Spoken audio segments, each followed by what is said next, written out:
Welcome back to the Horror Academic for this special holiday edition. And I have to admit, I had wanted to do this episode last year, but totally ran out of time, as can happen when the holidays come around every year. But I wanted to make sure I tried to get it in this year. You are probably going to get to see this episode, if you're watching it in a timely manner, the week of Christmas, not necessarily on Christmas or before Christmas, but my goal is to get it in before New Year's. So guys, the real reason that we're here today is because I wanted to talk about one of my all-time favorite holiday horror movies, the 1984 slasher sleaze fest, Silent Night, Deadly Night. And why is this movie so important to me? I'll be honest, probably because it was the first true horror movie I saw about the holidays. So it struck a chord with me. It was at my local video store.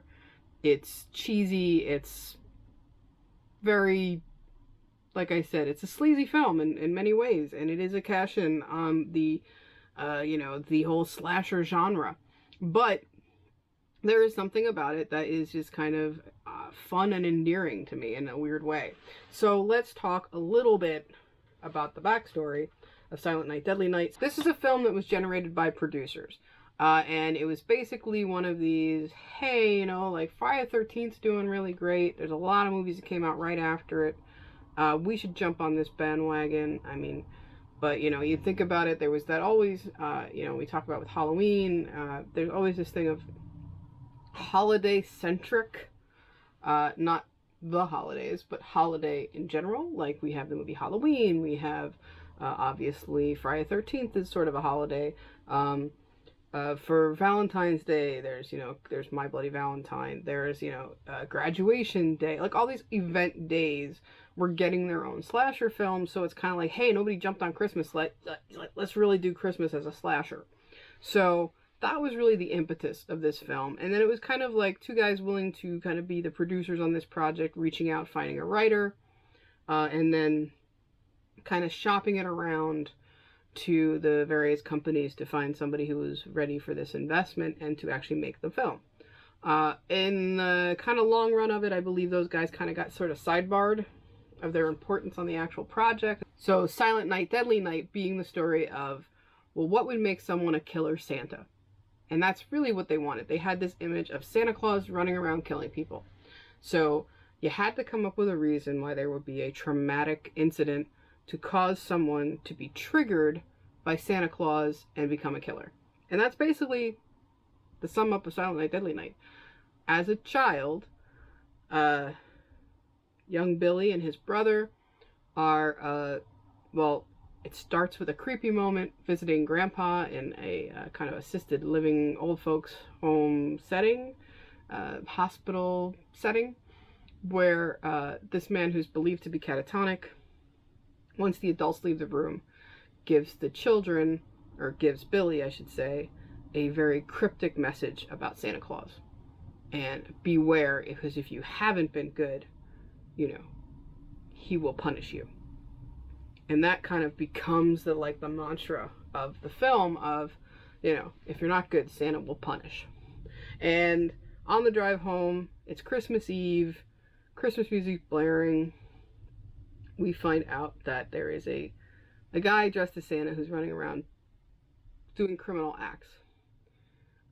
The parents see him pull off a scam to get them to pull over the side of the road. And, spoiler for the first 15 minutes of the movie, they are both violently and dramatically taken out in front of their kids, who the Santa is not aware of because they run into the woods. Well, actually, the baby is stuck in the baby seat in the car for this whole thing and crying, and Santa could care less. So young Billy sees this horrible thing that Santa sees, and to be honest, we will see it too. Many, many times will we have this flashback with him. We can't escape it. I wish we didn't see it as much as we did in the film, but it is to constantly remind you, constantly drive it into your skull that Billy is traumatized by evil Santa. He goes off to, him and his brother end up living in an orphanage that's part of a nunnery, or a church taken care of by nuns. And, you know, he's a problem kid. He draws really violent images. He gets in trouble. He spies on some kids fooling around naked, and he gets in trouble for it too. Pretty strict mother superior here, so that means he gets whipped or spanked or whatever. There's violence everywhere in this kid's life. He stays in the orphanage his whole life. 10 years later, he's a teenager now, and they help him get a job. The nicer of the two nuns helps him get a job at the local toy store as a stock boy. So now we have Billy at the toy store. He's working in the back room. He's getting along. He's loving his job. He's loving life. What happens? The holidays come around, and the store Santa Claus, because it's a toy store, you gotta have a Santa Claus. Something happens. He can't come in Christmas Eve. All of these things just kind of are set up and fall down like dominoes to lead to the point that now young Billy, who has been traumatized his whole life about Santa Claus, is now dressed in a Santa suit in a store full of things that could conveniently cause harm to other people. And there you go. That is the sum up of Silent Night, Deadly Night. You take a kid who's got some creepy memories, you throw him eventually into the costume of the thing that traumatizes him, and eventually you give him an axe. This is not the deepest movie. I'm not going to sit here and try and tell you that there's some deep moral implications here. It's just sleazy, it's fun, it's dumb, and there's a body count. It's what it is, you know? Like, sometimes you just gotta take something as what it is. And that's what this movie is. It's messed up. I mean, we have our Billy, who, I love how it's, like, sort of almost contractual. The executive producer, I believe, comes up, like, the boardroom decision is, well, we want him to be the killer, but we want everyone to know that there's not two killers. Like, you gotta make it really clear that Billy is the Santa. So let's make sure that beard is almost never on his face. It just all hangs down here. I mean, these types of decisions. What types of implements are used? It's this kind of Friday the 13th ripoff mode of, like, you can't have all the kills be with the same weapon. You want to have all different weapons so that there's all these different kind of crazy things. And it's all crazy kills. You know, you got the back of a hammer. You've got the, like I said, you got the fire axe. You've got Christmas lights. You got, famously, the antlers of a deer. You know, it's just, it's a ridiculous movie, guys. And I love it for some crazy ass reason. I love this piece of crap. And I say that with such, you know, with like, you know, all the love in my heart, that it's a piece of crap movie. I don't know what it is, but sometimes those are the movies we love. It's all there is to it. All right. I'm not going to keep apologizing for the fact that I like this film. What I will think is important to discuss. All right. So one thing, and I feel like this is kind of the follow-up. Last episode I talked about Halloween 3, and you got to deal with the elephant in the room. As someone who watches films through a feminist lens, that there's, you know, spoiler, there's a problematic male character. In this film, we have a problematic scene that becomes a repeated image. Not only does that Santa in the beginning kill Billy's parents, but there's a very visceral rape scene. And I know that this is going to turn a lot of people off, and if this is not for you because of it, I totally understand that. Like I said, I grew up in an age where you didn't have a ton of choices. If, you know, you were going to encounter these kinds of moments. Nudity and horror, they went hand in hand in the 80s and in the 90s, and particularly in the 70s. It was not escapable. So the fact that there was objectification and all of those things, right, it's the 80s, it's a slasher, it's going to happen. The other thing that this film is really famous for is a very early Linnea Quigley scene where she's half naked. And I don't know about you, but as a Linnea Quigley fan, it's really hard to find a film from this era where she's not half naked. Nothing against Linnea. It's the world that she lived in. It's the world that we as viewers lived in too. But all that to say, there is a very violent and visceral rape in the beginning of this film. And I'm gonna admit that maybe the first few times I watched it when I was younger, I let it kind of go and just was like, I didn't even remember that it was that long of a sequence. It's the fact that it is done in a fashion where, you know, a shirt is ripped open to reveal the actress's breasts, and then, you know, she's raped and stabbed. But what, and you know, the fact that this happens is not, I mean, it's a horror movie. Awful things are going to happen in a horror film. So I don't judge it for that. The fact that we are kind of like subjected to that same flashback so many times, that's what makes this kind of a harder view now. And I'll be totally honest about that. If it had happened once and that was it, and then you just kind of heard him kind of, maybe the sounds of that sequence would be enough to remember it. To have to visually go through that experience over and over is tough. I understand that. And like I said, this may not be the movie for a lot of horror fans because of that. Rape is not something that is easy to watch. It shouldn't be. It should never be, right? So, all of that to say, almost as like a warning, if you have not seen this film, that might be something that could be triggering. I don't know if I don't even like using that word triggering. I hate to say, it just might be something you might want to veer away from. Is that a factor if, say, you watch like part 2 instead of part 1? Well, part 2 becomes this kind of clip show-orama. I'm not as big a fan of part 2. I've only seen that one a few times. I don't remember, but I do remember that like half of part 2 are memories of part 1. So it's probably gonna come in there too. But yeah, all that to say, I'm not apologizing for loving a film because it has a visceral rape scene. I'm just saying, I realize as I get older how much more problematic it is the way that the filmmakers chose to not just show it to us, but to repeatedly show it to us. And it's gratuitous, and I understand that it's gratuitous. This is why I say this film, in a lot of ways, is sleazy.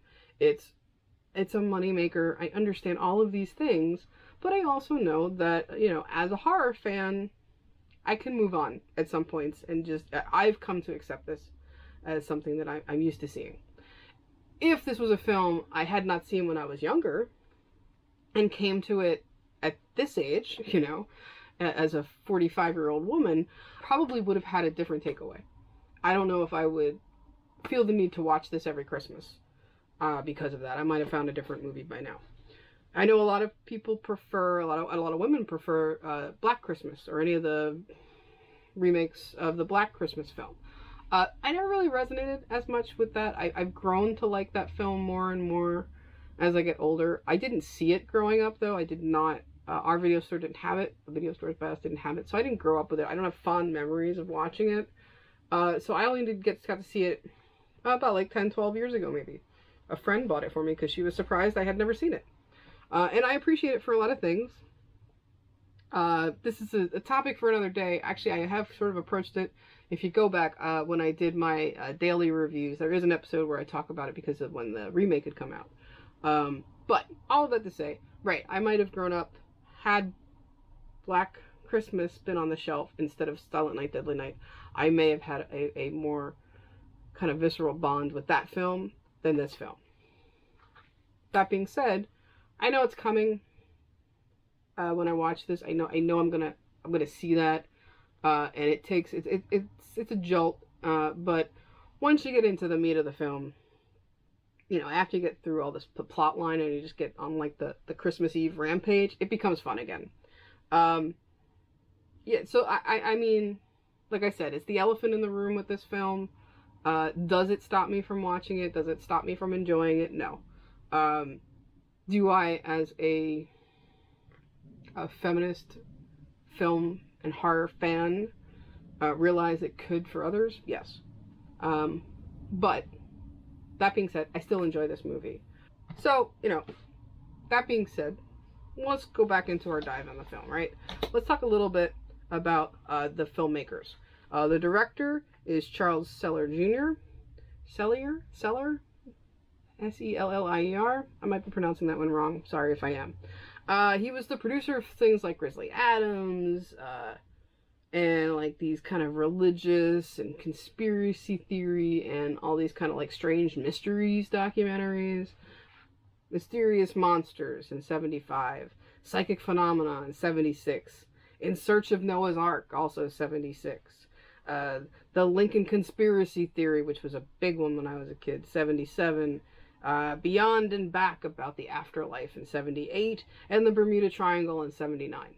So as a producer, this is like the bread and butter of his stuff. Is like I said before, also in the Halloween 3 episode, there was this huge fascination in the 70s and 80s with like mysterious events. Kind of like, think of it as like the level in pop culture today of, say, true crime. That's how I think we have to kind of equate how like those unsolved mystery type stuffs, the mysteries of the universe, Seven Wonders of the World type stuff was in the 70s and 80s. So that was a producer, that was his experience. As a director, though, he only did 4 films. That first one was Encounters with Disaster, which was like a documentary, I think, in 79. Silent Night Dead in 1984. In 85, he does a movie called Annihilators. There's a couple movies named Annihilators. This one is about like these guys coming back from Nam and cleaning up gang violence. So this is not, there's a horror movie also called Annihilators. This is more of an action film. And then there's Snowballing in 87, which looks to be a teen comedy. So as a director, he's all over the damn place. But, you know, just knowing that his real bread and butter is the producer, and then all those Grizzly Adams films and stuff like that, you know, this is just a guy looking for trends, right? For the producers, we have Dennis Whitehead. This is the only film he worked on. I think he's one of the guys, like I said, who kind of came up with the idea and brought it to kind of like, he's one of the ones who came up with the concept of doing like a Christmas slasher. Ira Barmak, he was a TV producer, and this was the first of 5 films that he worked on. And Scott Schneid? Man, I'm sorry if I'm killing these names today. But his other kind of horror cred is he wrote an episode of the Friday the 13th series and the Phantom of the Mall, which was another 80s flick. Was that? Might be 89. I'll have to check that one. So the writers for the film, the person who wrote the story, but not the person credited with writing the screenplay, was Paul Caimi. Caimi? C-A-I-M-I. Bad day for getting these names, sorry. But he wrote the story, so his credit says based on a story by. And his only other credit is for Silent Night Deadly Night 2, which is the based on characters by. Typical stuff. The person who wrote the screenplay is Michael Hickey. He gets the written by credit, and the same credit in part 2 for characters created by. Only other credit is Tusk's 88, which is like an adventure film, and where he gets a credit for additional dialogue. So not a lot of credits here for these guys. So like I said, this is also maybe another reason why this film kind of stays in the grindhouse kind of zone, is because it's a lot of guys who aren't really what we think of when we think of like filmmakers. Like, this is not like a Wes Craven or a Tobe Hooper or a John Carpenter or any of those kind of names that become synonymous. These are guys who are kind of contracted to do this project, you know? And as we see from our director, he's somebody who's just kind of like a producer looking at trends and what's popular. So nothing wrong with that, but it's a little bit more utilitarian in that factor. Let's talk about who the actors are then, right? Okay, so Billy at age 18, the kind of like the known kind of the Santa killer Billy, is Robert Brian Wilson. He only has 15 credits.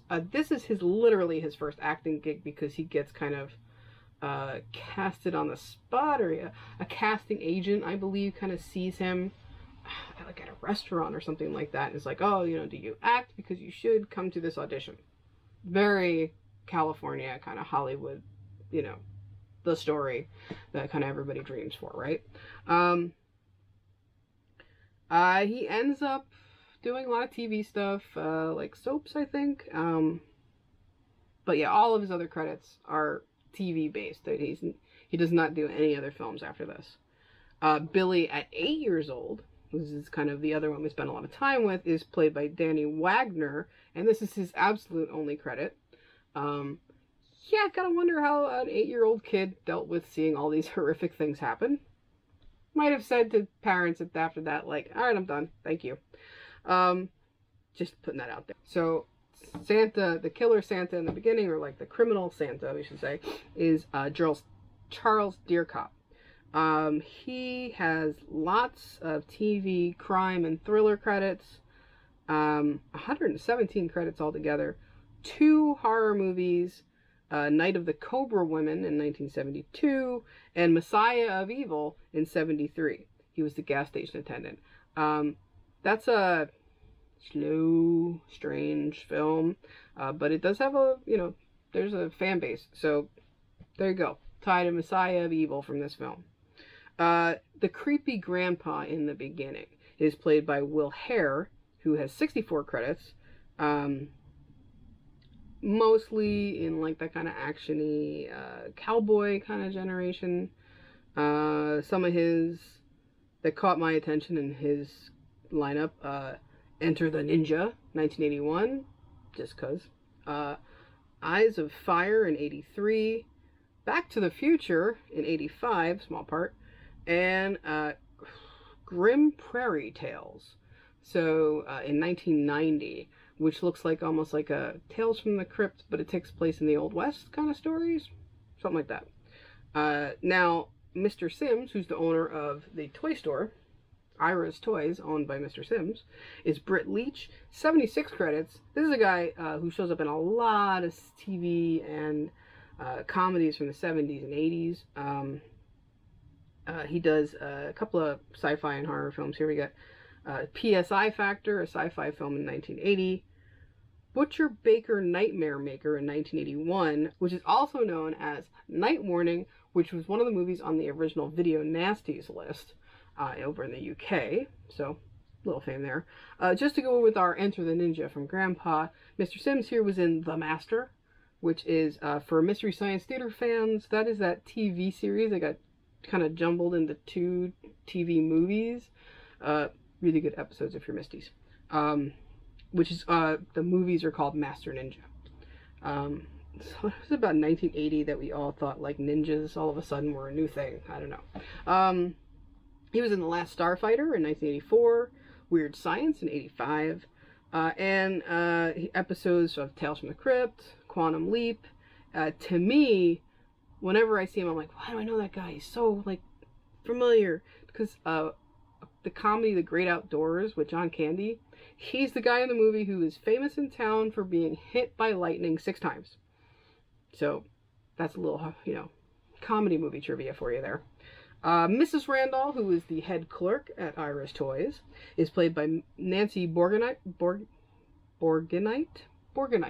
Nancy Borgenite. Let's see. She was in Halloween 4 in 1988, in Neon City in 91, which was kind of like a Mad Max clone, sci-fi flick, and an episode of a show I have never heard of before called Werewolf from 87 to 88. How do we have a werewolf TV show and I had no clue? I don't know. If you guys have heard of this show, tell me if it's worth me looking up. I mean, I know of plenty of shows about vampires. First thing I've ever heard about a werewolf show. So I'm a little weary of something that came out in 87 and 88 that I never heard about, though. So anyway, thought that was neat. Let's see. Andy, who's kind of the asshole in the toy store employees, is played by Randy Stumpf. This was his last credit. He stopped making movies with this one. He was in Are You Alone in the House in 1978, and all the rest are TVs, but he was in shows like Battlestar Galactica in the 70s and Greatest American Hero, that type of stuff. Now, Pamela, who is the girl that Billy likes, Andy gets rough with, is played by Toni Nero. So she's another one of their co-workers. She was in a bunch of TV shows like Like Knight Rider was the one I caught on her list, and like a bunch of action flicks too later on, but this is kind of the only horror for her. Sister Margaret, she's the nice nun that gets Billy the job. She is played by Gilner McCormick. And the only things, I mean, she had a lot of TV on her list. The only things that really stuck out to me was in 1972, she was in Slaughterhouse-5. And in 75, she was in Godspell. I know, not a genre thing, but it stuck out. And probably the only person in the entire film that I could totally say is an actor, like, real actor besides maybe Britt Leach, who's Mr. Sims, is Lillian Chauvin, and she plays Mother Superior. If she looks familiar, that's because she's in a million things. She has 151 credits, so that's a lot of stuff in her career. And quite often I notice that she does end up playing kind of like the stern nun.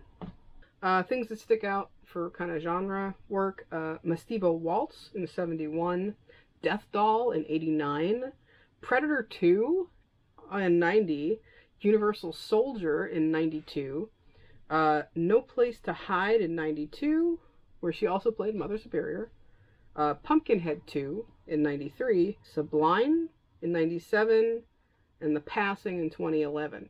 It's a pretty long career. It's like 60 years of making movies. I would like to note that it was kind of fun to see that in those early roles, where she's like background in the 50s, there was a couple of Elvis movies. So, I'll give you a time frame of how long that woman was acting, okay? Did I forget to mention Linnea Quigley's in this movie? I just kind of assume everybody knows that, and kind of one of the reasons that everybody watches it the first time anyway is because Linnea's in it.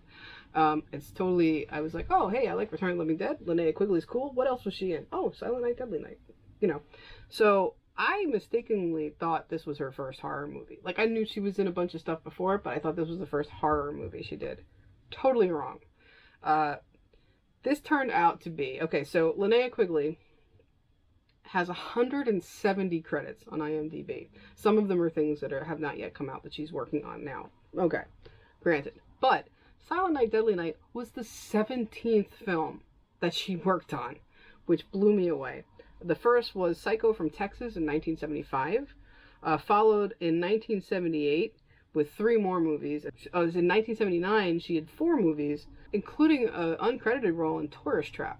See, that's another thing. And I think several of her roles, she goes uncredited, so I don't know if we knew really in the 80s and 90s how many movies she'd really been in. But, like, these are kind of surfaced kind of because of things like IMDb. Graduation Day in 1981, and obviously Return of the Living Dead in 85.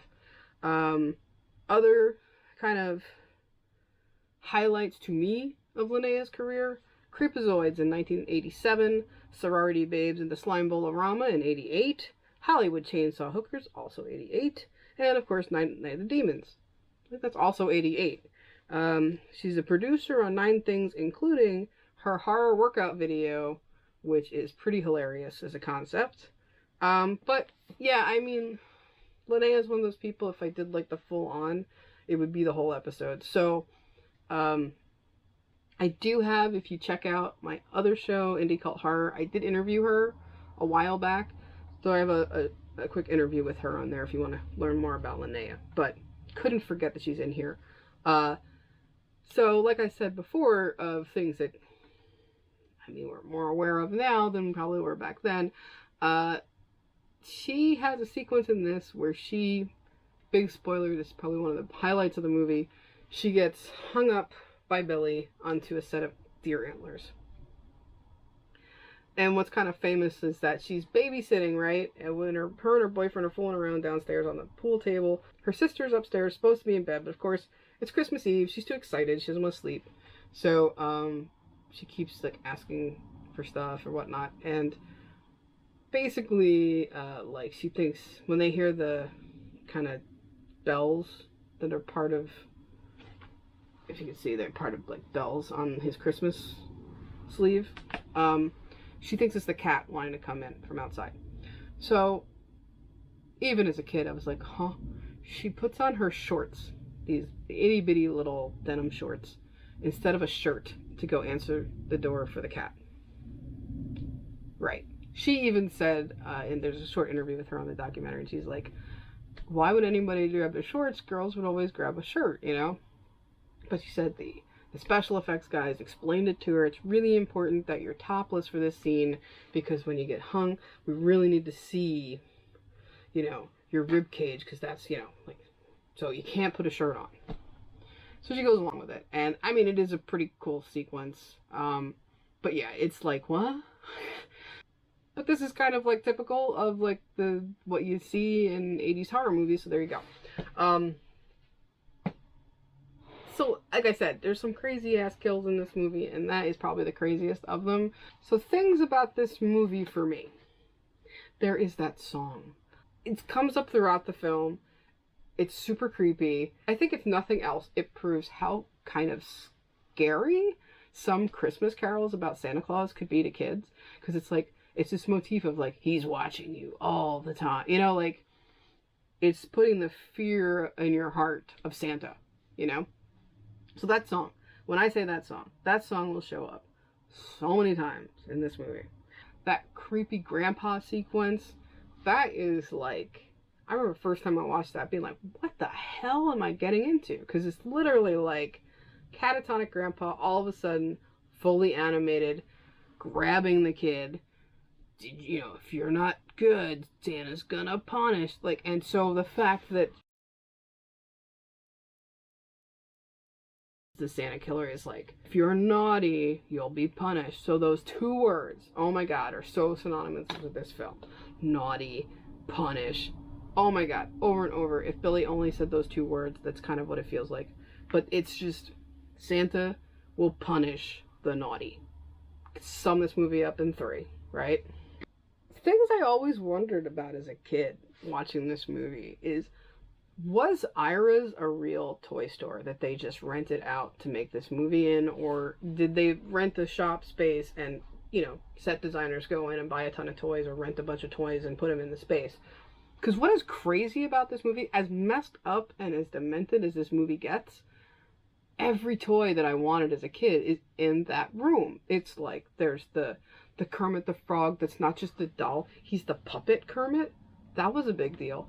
There's the whole, like, at one of the, like, things I remember being awesome getting as a kid, there was the Jabba playset, right prominently placed. There are so many brand name toys in that room. Board games that I remember. There's no way in hell any of those companies gave permission to have their stuff in the stock at the store. If you made this movie today, it would have to all be fake toys. There's no way you could get away with this.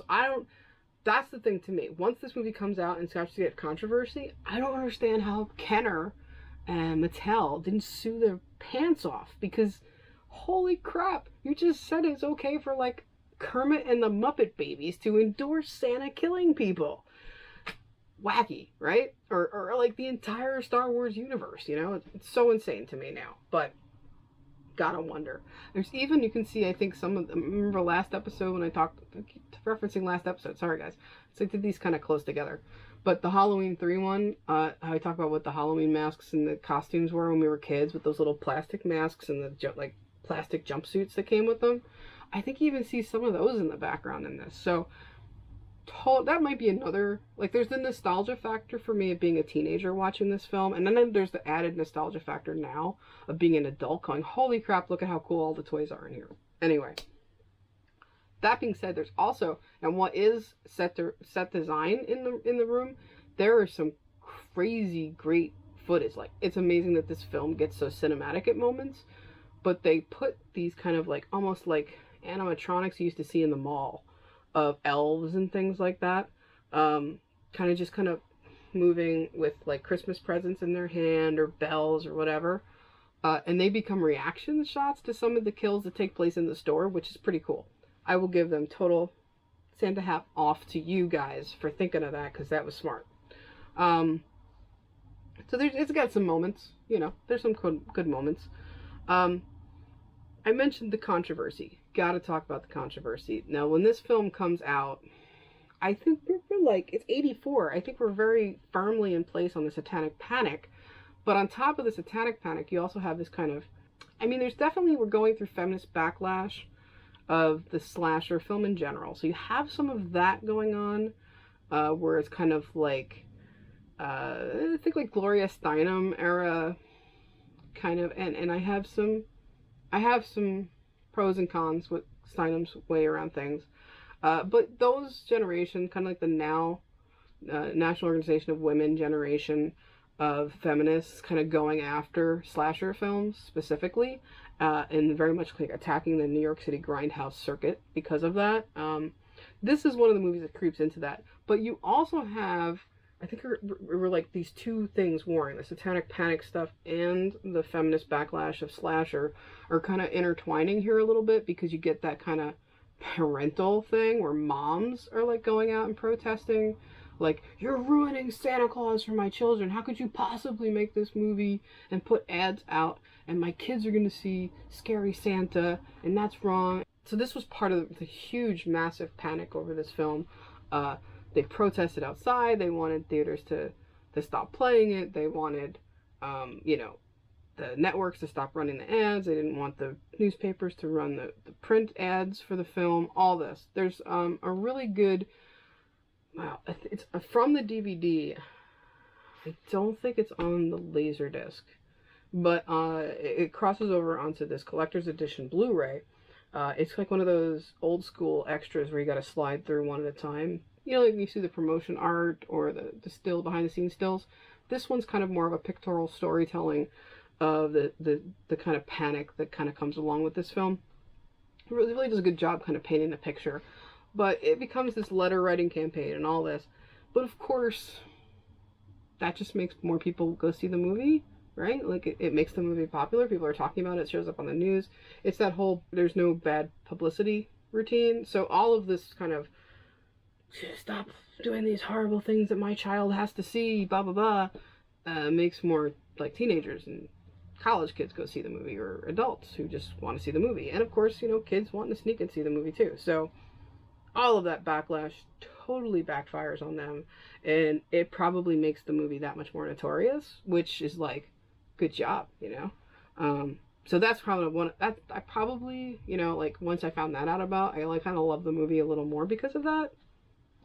Once you like kind of stir up the suburban mom factor, then you know you're probably doing something right, in my opinion. What else?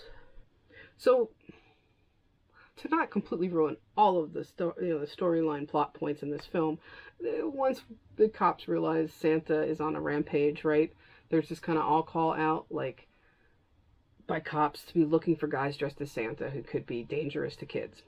So they, of course, what's going to happen is they think they find him, and they shoot a Santa who isn't the bad Santa, right? This was bound to happen. This is chaos, right? This is what happens. But at the orphanage, and of course the guy's deaf, so he doesn't hear the cop tell him to stop or to put his hands up or whatever. So anyway, then when they catch the real guy, when Billy does show up, and they do catch him, again, it's in front of all the kids. So these orphans see two Santa Clauses murdered by the cops in front of them. So you gotta imagine that this could have just led to entire generation of orphan kids not wanting a damn thing to do with Santa Claus. So good job to the police department there.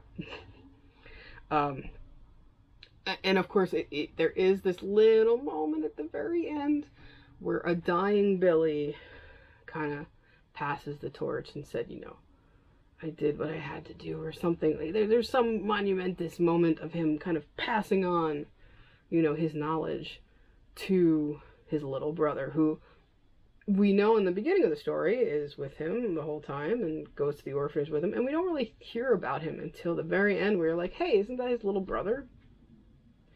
Then we get Silent Night, Deadly Night 2. So it's set up as a franchise from that end scene in the first film. Because, like I said, this entire thing is kind of made off of the idea of, hey, Friday the 13th made a movie a year, we can do that too. So they set that up. I think there's 6 total and then the remake, or it could be 5 total and then the remake. There's basically 6 out there. Quick note, this was my Christmas present to me this year. I just picked up volumes 3 through 5 in the Vestron video collection. So this will be what I'm doing Christmas week, is watching these. because I had never seen these. I'd only seen the first two. And like I said, I never didn't really fall in love with part two. It's like all the cool stuff in part two was in part one, so I'll just keep watching part one. Alright, so that leads me to the versions, right? So, did I have it on VHS? I did not have this on VHS. Like I said, this is a disc I bought from the store I used to work at. So, Silent Night, Deadly Night on Laserdisc. It was one of the earliest Laserdiscs I had, actually. But because of it, I never did buy it on VHS. This edition, full-length feature film for mature audiences only. So this is standard edition. Yes, I got to meet Billy, and he says, "Punish." So that was cool as hell. Then, of course, there was the DVD 2-part set. This is Anchor Bay, yep. Anchor Bay release.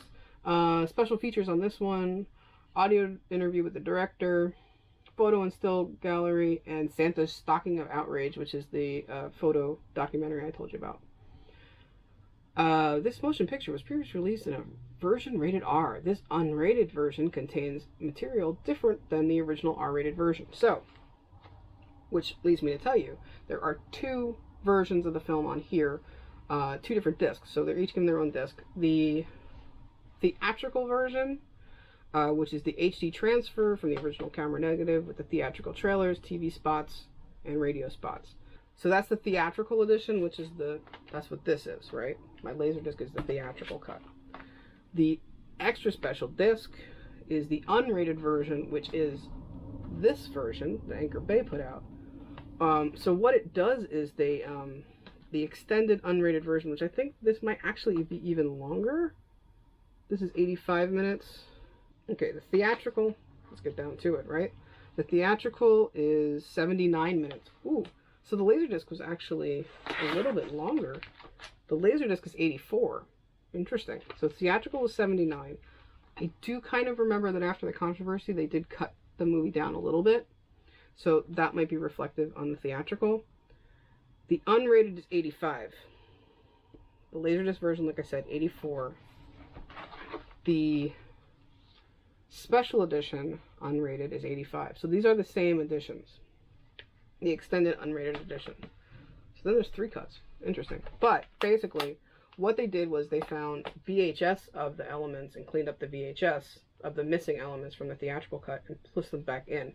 Interesting to me, watching it this time, to see those differences, because you see the quality. There's actually like a little disclaimer at the beginning of the movie that reminds you that there will be a quality shift when they go to the old elements and insert them within the film. I noticed that a lot of it was more reaction from Billy, that kind of cold stare as he's killing people. There's a lot more of that. And then, of course, there's cuts taking longer, or something that would have been kind of like a cut to the person's chest and then it stops.